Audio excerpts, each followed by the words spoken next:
Hey guys, happy Friday. I'm Shelby. Hi, I'm Caroline. Nice to meet you.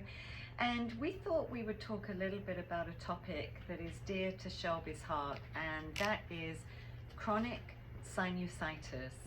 Now, why are we talking about that? Well, normally in functional medicine, we end up talking about hormones or thyroid, but we thought it would make sense to talk about things that really are happening to us in the office. So Shelby has had chronic sinusitis since 2018, and she moved from Orlando to Jacksonville and ending up with a really bad sinus infection.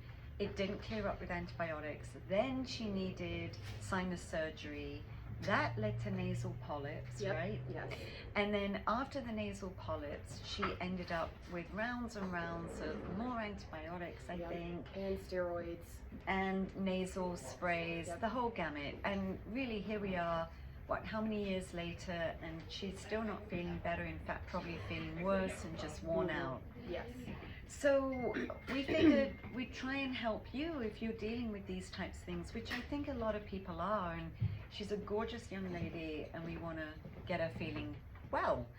So it's not just about feeling well on the outside, right? It's feeling well on the inside too. So what's the issue? What are the triggers for her? Well, it seems what happened was what? What happened when you moved? I was told by an ENT originally that it had to be some sort of tree or a certain plant here in Jacksonville that's not native to Orlando. So that kind of started the whole sinus issue. Another thing I didn't mention is I also have asthma. I have asthma. So that kind of goes hand in hand with my sinus issues as well. So kind of getting them both suppressed has been challenging. Yeah. And I don't want to stay on steroids for the rest of my life because those have bad side effects long term. So I want to find other alternatives that could probably help control some of the inflammation in my body. Absolutely, and that's really where I want to go with this. I want to dampen down that inflammation and help her body to sort of heal a little bit. Your body can't heal when you're inflamed. So where are we going to start? Well, we're going to start with a few things. We're going to look at foods, we're going to look at the environment, and we're just going to delve in a tiny bit to the gut, not too much. So let's start with food. It can get exhausting when people throw a whole list of stuff at you and say, do this, that, and the other thing regarding foods. You can do the low histamine diet, you can do an AIP diet, but I said, let's start simply and let's just do gluten and dairy. Yes. Stick with that because you're more likely to do that. And yes. You've already started. Yeah, so far I've been doing it a week and a half. So far so good. It's definitely challenging to remember. It's a conditioning thing, so eliminating certain foods that you intake that I've loved for so long, but so far it's going well. That's awesome. And then other people look at stopping nightshades like tomatoes and eggplant, lectins, which are your beans and your lentils, but again, I don't want to do too much because then you won't do anything. So we said use local honey. Yep, which I'm using, got a week ago. That's awesome. Yep. And then things like ginger, turmeric, rosemary, a really pure fish oil, B vitamins. These are things, as I say, we're trying to reduce inflammation first of all. And then there's another big trigger that Shelby mentioned. I'll let her talk about that. Alcohol. I've noticed recently, maybe it's always been that way, but I've been trying to pay more attention to things I'm eating to see if it triggers parts of my asthma or sinuses.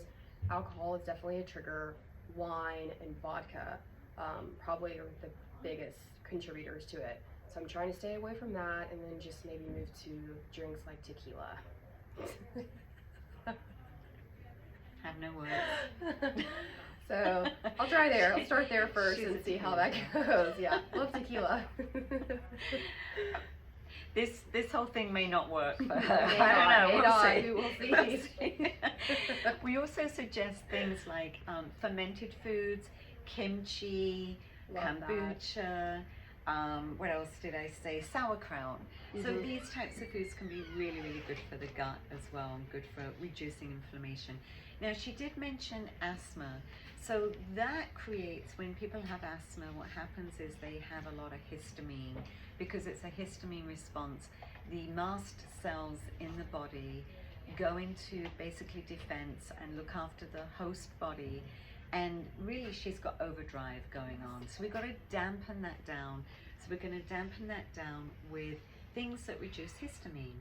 So obviously low histamine foods, and then things like zinc and vitamin D and quercetin and NAC, bromelain, which is from pineapple, by the way. Okay. Yeah. Stinging nettle, and of course I'm British, so I'm going to say things like chamomile tea, if you like stuff like that. Yep, I love tea. That's Love it, awesome. yep. Cool. I love that. And then you can do natural botanicals like berberine, and then you can do obviously medicines as well. Montelukast, which Which I'm on. There you yeah. go. Loratadine, low dose naltrexone. These are things that you can use as prescriptions to help to reduce that histamine. And then how do we reduce stress? We talked a little bit about one thing, didn't we? You want Yeah. to talk about that? Well, typically at night, I just listen to like sound waves or sound machine to go to sleep. But other than that, during the day, I've never been much of a meditator. Definitely can't sing. So, I don't feel overall stressed throughout the day, not like I used to in my past years. So that's pretty much the only thing I'm doing is just kind of the sound waves Yeah. at night. Well, even though she's not feeling stressed, her body is. So we want to tap into what we call the vagus nerve, which runs from the brain all the way down to the gut. And we tap into it through things called vagal nerve stimulation. And we're going to give you a list of those things: prayer, meditation, gargling, singing, belly breathing. There's on and on and on. If you listen to Andrew Huberman at all, he has podcasts on it, and we'll give you a list to help you. But we want to tap into that parasympathetic nervous system, and that is your rest and digest, and that's why she needs that. Okay. And then we looked at the environment. So Shelby is a dirty girl, apparently, according to Wendie Trubow, Dr. Trubow, who has written this great book, if anybody wants information on that. And the environment, that's what we're looking at right here. That's what started all this for you, right? Yes. So I know you said you have how many HEPA filters? I have 2. So she's doing that, but it could be mold. So you can do ERMI, which is a Swiffer, and you send it off and see if you've got mold in your home. I recommended like a high fiber diet for you, so that we can really get some, maybe it will help as a sort of binder to maybe pour stuff out a little bit. And then a little bit of gentle detoxing, nothing crazy right now. And some of the things we talked about, you could do foot soaks, you could do Epsom salt baths, you can do hot water and lemon, and I know you like the spicy stuff. Yep. So she's spicy, she likes tequila, and she's dirty. We got a lot of work, people. It's a lot of work. Funny. And then, and what else? Tell us about that.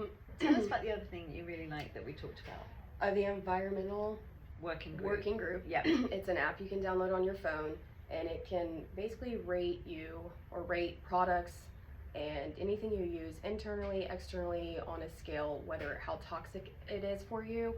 One of the products I've been using for years, cleaning product, Mrs. Meyer's, it was rated pretty toxic, and it's advertised as not that way, so I was pretty shocked. But anyone can do it, whether it's like beauty care, perfumes, hairsprays, anything you consume, clean with, or eat. There you go. So we'll give you that link as well, and the link for Dirty Girl, and anything else we can think of, we'll give you some links so that, you know, hopefully this helps you, right?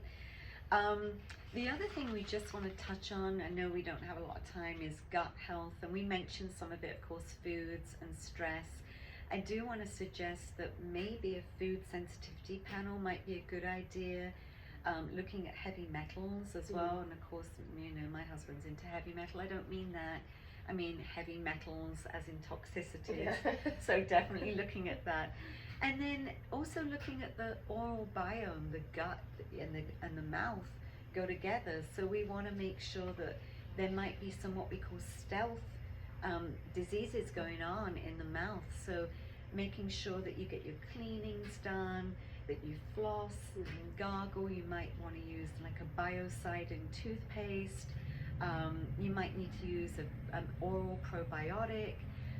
There is a probiotic, or rather actually a prebiotic, that I can prescribe called lactulose. It's a medicine, but at low doses it works like a prebiotic, and it helps the bacteria in the gut, the good bacteria, become more effective. So these are lots of different things that we are looking at right now, and I know your mind's probably like blown, Yes. but I think you can do it, Shelby. Yes. I really think you can. Yeah, it's time, right? Yes, it Yeah. is. It's gone on too long. Way too long. Way yeah. too long. So the bottom line is stay tuned. Let's see how she does. Let's see if she falls off the wagon. I won't. I won't. And we'll see you next time. Yeah. Bye.